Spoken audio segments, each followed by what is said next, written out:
Hello, and welcome back to Ancestral Goodness. We get so used to our cages, comfort zones, inherited patterns, old identities, that even when the door is flung wide open, fear still causes us to avoid stepping across that threshold.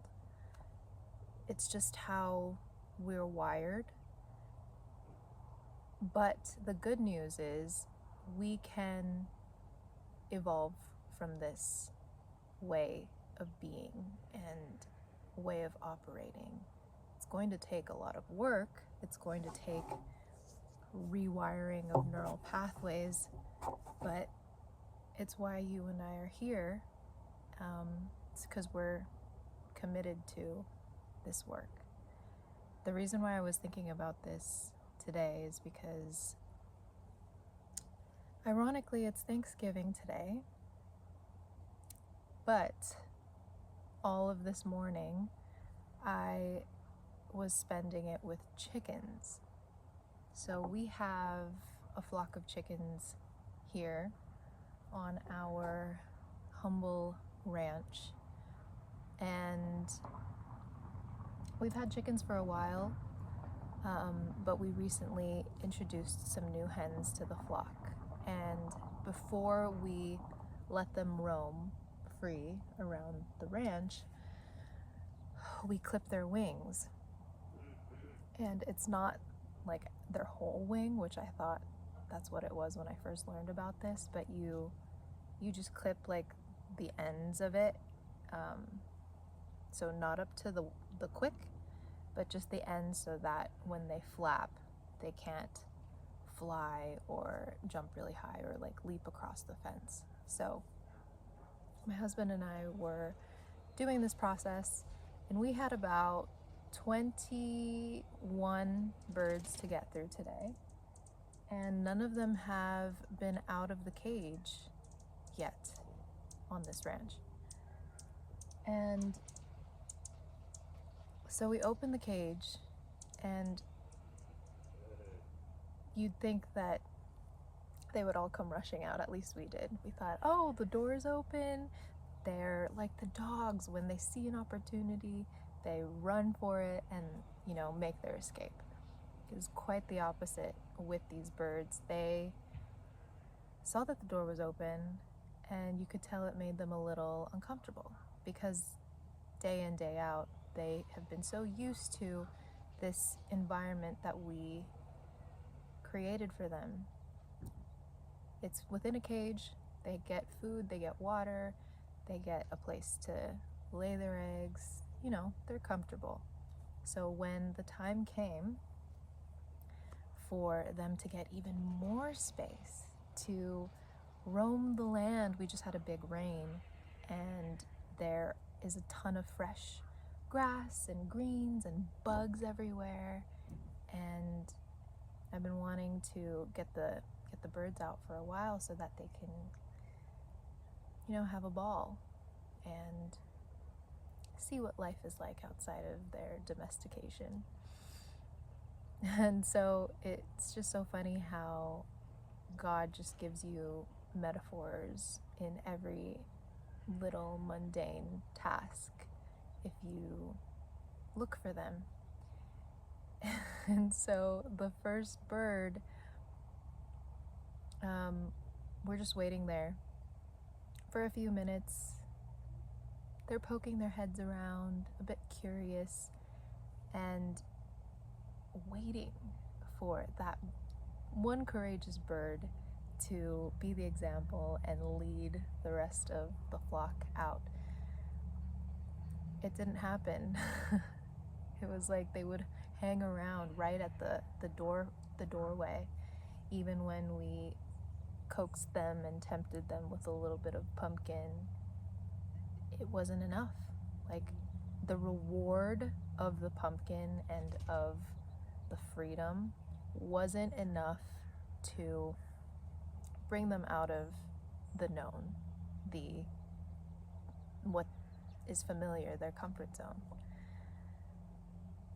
And I thought, wow, what a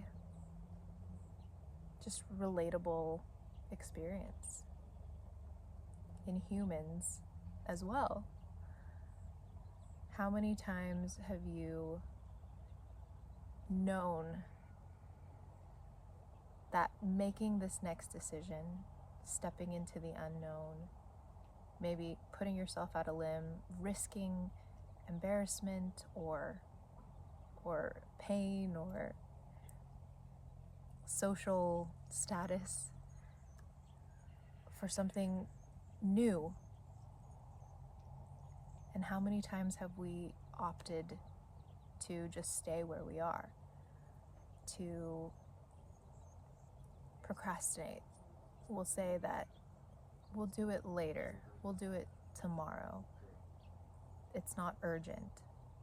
But the more that we put off stepping out of our comfort zone, we're actually making a choice between life and death. We are choosing to preserve our ego, preserve ourselves, over trusting that there will be life at the end of this stage, that's ready for us at this next scene. And gosh, that is just the ultimate conundrum, I think, that we deal with every day. It's like, on the smallest scale, we choose the old without even realizing it because we're on autopilot. Like my daily routine is safe. I know what to expect. I know that when I get out of bed in the morning, I know to brush my teeth and maybe go outside, get some sun, feed the animals, and then you have your day where you know that you're supposed to do these things, like maybe go to work or sit at your desk and get some creative stuff done, take care of the baby. And there definitely is a benefit to establishing your systems and finding what works so that you can conserve your energy and use that for what's really important. But when it gets to a point where you're not connected with your why, maybe you're disconnected from your body and the sensations that you're feeling, and you're just going through the motions because maybe it's scary to question whether or not you're aligned with where your life is now. Maybe it's scary to think about all of the change that will happen if you make this one decision. All of these things, there are so many ways that our mind will rationalize staying the same or keeping to the old ways because we don't want to rock the boat. We don't want to be excommunicated by our family because we're doing something that they consider as weird. We don't want to die. And I mean, that's the bottom line of all of this, is because we're so identified with our ego, this belief enters where we believe we're separate from life and God. And when we start to go down that path of belief, that comes with it its own actions. We are decaying into death, into this illusion of death. Okay, baby's still asleep. But when you operate from the perspective and what I believe is the truth of life and unity with life and the life giver, then the ego, what you think is you, doesn't really exist. So it can't die. And so that is the craziest just mind trip ever. Because we think of ourselves as this thing, like, I'm Gabby, I have this body, this is me, and this is my life, and this is the house that I live in, and this is my job that I do, and these are my plans that I've made for the time that I have here. It's quite funny. It's quite funny when you really think about the holistic perspective. Because here we are, little humans, doing these human things, participating in these constructs that we've created as a society. You do this at this age, and then in the next age you do this, and you get a job and a degree, or a degree and a job, and then you have a family, and there's this whole algorithm that we follow. And yet, in actuality, we are infinite beings created in the image of God. And our spirit is so much bigger than what we perceive our little lives to be. And so, all that to say, I really saw myself in the chickens today. It's like we're here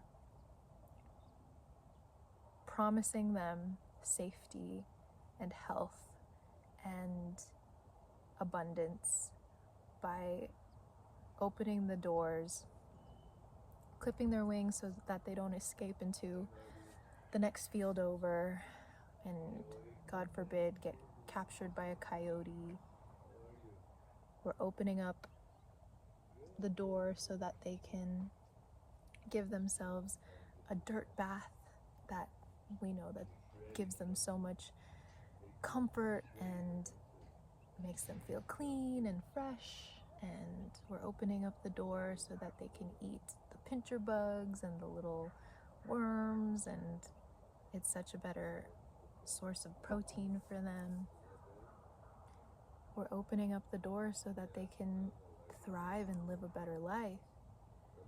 And I know that that's what God has intended for us. The door is always open. The door to our freedom is always open. It's just that we sometimes allow fear to disconnect us from the flow of life, like this realization that when we go out there, our life is going to be changed in such a magnificent way, in ways that we can't even fathom. And the fact that it's so unfathomable is what makes it so scary. Maybe the stage that we're in right now, maybe the reason why it's so uncomfortable or painful or anxiety ridden is because we're using all of this infinite energy to stay in a place where God's intended for us not to be in. He wants us to be free, but somewhere in our minds we believe that we aren't allowed this freedom.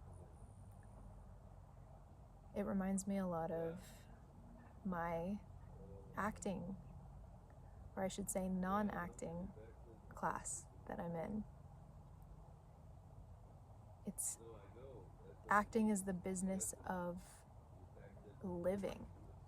It's when you're really moved by a performer, it's because they're not playing a part, they're really allowing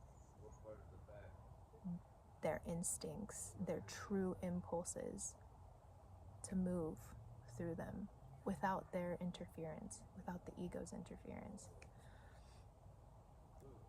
So that's what we're returning to. Outside of all the noise, like if we're able to fully release the noise, the voices of authority figures, of society, of all of these negative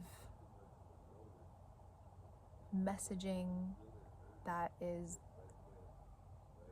doing a number on our nervous systems, that's letting us know that we are not free and we're buying into our domestication. And there's just so much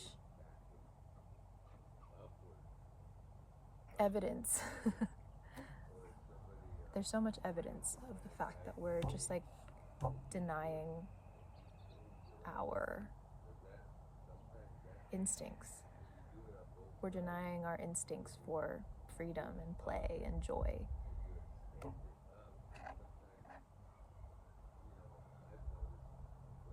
So yeah, I feel these chickens.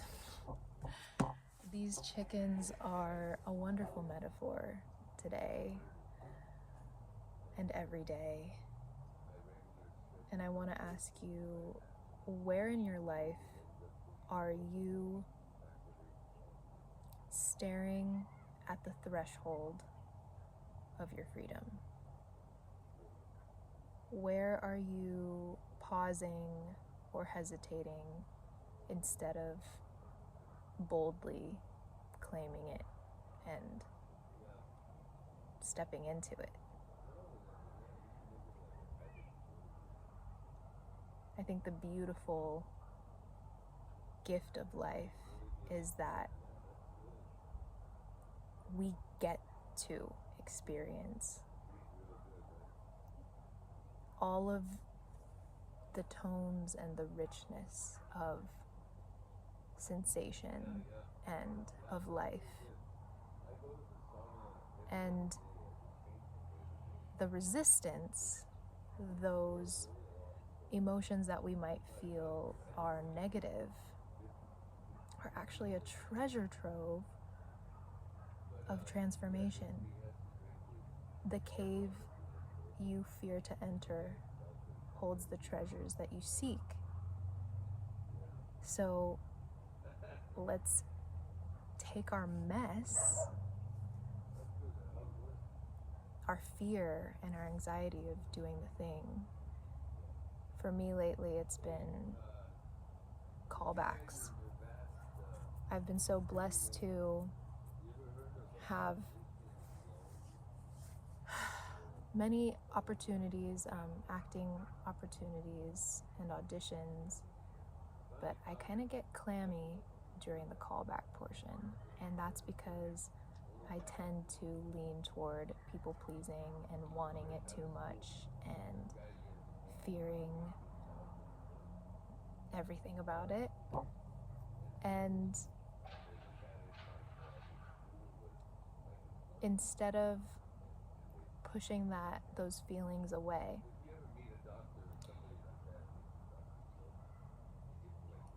you can use it as energy. You can lean into that because that's where your life force is. When you're feeling this incredible amount of sensation, whether it's pain or dread or exasperation or anger, we've been taught, conditioned to ignore it or manage it. isolate ourselves until we have it handled. And it's just the wrong approach. It's like, this is the way, this is the doorway, this is the threshold that we get to step over, but instead we run away from it and we stay in the cage. But if we can be willing to go into it without judging it as good or bad, as right or wrong, simply as this thing that's happening and that we're experiencing, and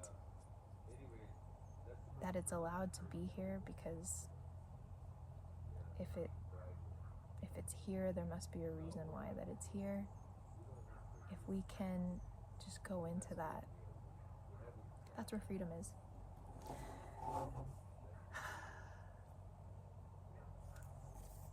Anyway, I hope that you have a wonderful holiday today, a wonderful day, week, whatever you might be going through right now. There is so much aliveness in you,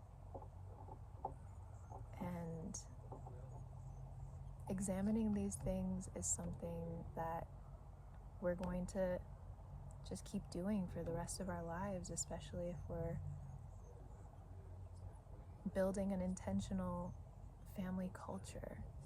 And it's so wonderful that we get to show our children how to be free and to encourage them to step out in courage and in curiosity. And until next time, I'm sending you love.